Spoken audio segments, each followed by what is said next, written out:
का जो दौरा है उसको लेके कांग्रेस सवाल उठा रही है। प्रधानमंत्री मेडिटेशन करने जा रहे हैं, इलेक्शन कमीशन में कंप्लेंट करें, क्या करें? कांग्रेस का ऐतराज सरासर गलत है। कांग्रेस का विरोध मूर्खतापूर्ण विरोध है, इसलिए कि विवेकानंद रॉक मेमोरियल एक पवित्र हिंदू स्थल है।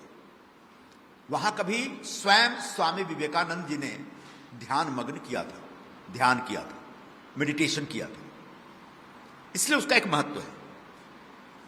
प्रधानमंत्री जी पिछले 1.5 महीने से एक जबरदस्त इलेक्शन कैंपेन में लगे हैं और उसके बाद उन्होंने अगर यह तय किया कि जहां विवेकानंद जी ने ध्यान किया था वहीं जाकर के वो आने वाले 24 घंटे या 36 घंटे के लिए एक मेडिटेशन करें, तो इसमें गुनाह क्या है?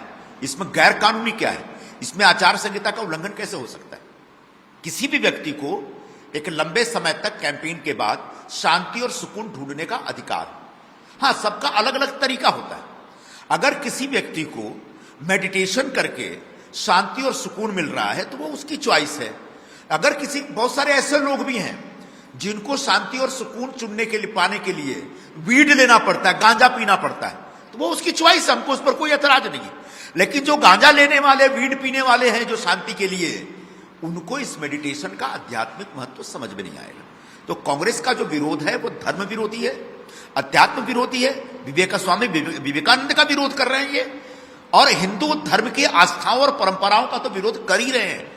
और इसलिए कांग्रेस के इस हिंदू विरोध का हम एक सख्त विरोध करते हैं, इसकी हम निंदा करते हैं, इस पर ऐतराज करते हैं। और कांग्रेस वालों से कहना चाहेगा कि आखिर कब तक आप धर्म के विरोध में खड़े रहेंगे? कब तक आप आध्यात्मिक परंपराओं का अपमान करते रहेंगे? आखिर कब तक आप किसी भी व्यक्ति के धार्मिक आस्थाओं को चोट पहुंचाते रहेंगे आचार संहिता या कानून के नाम पे या चुनाव के नाम पे? यह सरासर गलत है और कांग्रेस को अपना विरोध वापस लेना चाहिए। इसी को लेकर ममता बनर्जी का भी बयान आया कि प्रधानमंत्री मेडिटेशन के लिए जा रहे हैं, सही बात है, लेकिन अपने साथ में कैमरा क्यों लेके जा रहे हैं, मीडिया के कैमरा क्यों लेके जा रहे हैं? अब कुछ लोग अपना शांति और सुकून चुनने के लिए छुप के वीड पीते हैं, तो उनको कैमरे की जरूरत नहीं पड़ती है, क्योंकि उनको छुप के सब करना होता है। और कुछ लोग इतना पवित्र काम करते हैं कि उन्हें इस बात का कोई डर नहीं कि कोई देख ले। तो अगर कैमरा लगता है तो ठीक है, क्योंकि वो एक पवित्र काम है, अच्छा काम है, उसको छुपाने की कोई मजबूरी नहीं है। और बहुत लोग ऐसे काम करते हैं शांति हासिल करने के लिए जिनको छुपाना पड़ता है, इसलिए वो कैमरे से छुप करके ये सब हरकत करते हैं। तो मुझे नहीं लगता कि इस पर कोई ऐतराज होना चाहिए।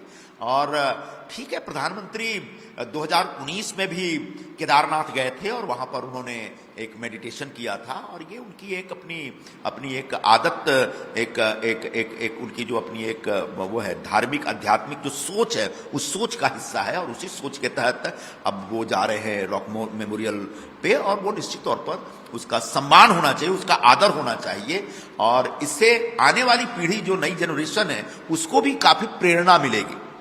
मुख्यमंत्री एकनाथ शिंदे का नोटिस भेजा है, जो खोखे वाली बात होती है वो हमेशा होती है, तो उसके ऊपर संजय राउत झूठ बोलने के लिए कुख्यात है। सामना में गैर जिम्मेदार तरीके से निराधार आरोप लगाने के लिए बदनाम है, और महाराष्ट्र के या देश के नेताओं के बारे में गलत सलत बातें करना, किसी भी आधार के, किसी भी तथ्य के लोगों पर आरोप लगाना, इसके लिए वो बहुत दिनों से अपराध करते आए हैं और इसके लिए बहुत बदनाम और कुख्यात किस्म के आदमी हैं। तो उन्होंने सामना में एक आर्टिकल में माननीय मुख्यमंत्री एकनाथ शिंदे के ऊपर जो आरोप लगाया है कि उन्हें बहुत पैसे बांटे, अजीत पवार के उम्मीदवार को हराने के लिए भी पैसे बांटे, ये एकदम निराधार सी बात है, ये तथ्यहीन बात है। और इस पाप के लिए, इस गुनाह के लिए संजय राउत को माफी मांगनी पड़ेगी। मुख्यमंत्री जी ने लीगल नोटिस भेजी, उनको कहा कि 3 दिन के अंदर आपको माफी मांगनी पड़ेगी। 3 दिन में से 1 दिन निकल चुका है, अब 48 घंटे हैं। अगर 48 घंटे में उन्हें माफी नहीं मांगी तो लीगल नोटिस के अनुसार उनके खिलाफ सिविल और क्रिमिनल कार्रवाई की जाएगी। मुख्यमंत्री संजय राउत को याद रहना चाहिए कि मुख्यमंत्री का पद एक संवैधानिक पद होता है, उसके बारे में किसी प्रकार का दुष्प्रचार या झूठा प्रचार या बिना आधार का आरोप जो होता है उसको एक संगीन अपराध माना जाता है। और इस अपराध के खिलाफ जब मुख्यमंत्री कोर्ट में जाएंगे तो तत्काल अदालत इसका संज्ञान लेगी और संजय राउत के खिलाफ एक कड़ी सजा घोषित हो सकती है। यानी अभी वो पत्राचाल घोटाले में आर्थर रोड जेल से निकल के आए हैं, पुनः उनको आर्थर रोड जेल में जाने की नौबत पड़ सकती है। शायद इसीलिए उन्हें लिखा है कि अब आएगा मजा।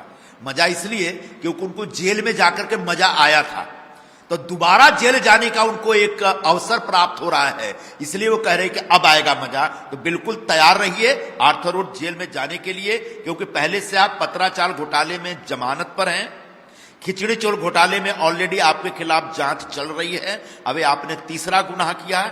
तो ऐसे हैबिचुअल ऑफेंडर के खिलाफ सख्त से सख्त कार्रवाई होनी चाहिए, उसको दोबारा जेल में अवश्य भेजना चाहिए। वो कल एक प्रोटेस्ट कर रहे थे, प्रोटेस्ट जो मनुस्मृति है उसको लेके कि ये स्कूल के सिलेबस में महाराष्ट्र सरकार ला रही है।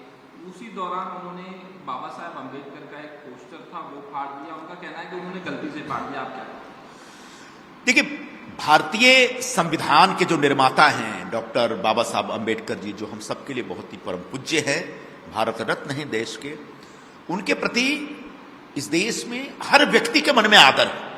ऐसे आदरणीय व्यक्ति की तस्वीर को फाड़ना या जलाना एक बहुत संगीन अपराध है, और यह अपराध अगर किसी व्यक्ति ने किया है तो निश्चित तौर पर उसके खिलाफ सख्त से सख्त कार्रवाई होनी चाहिए।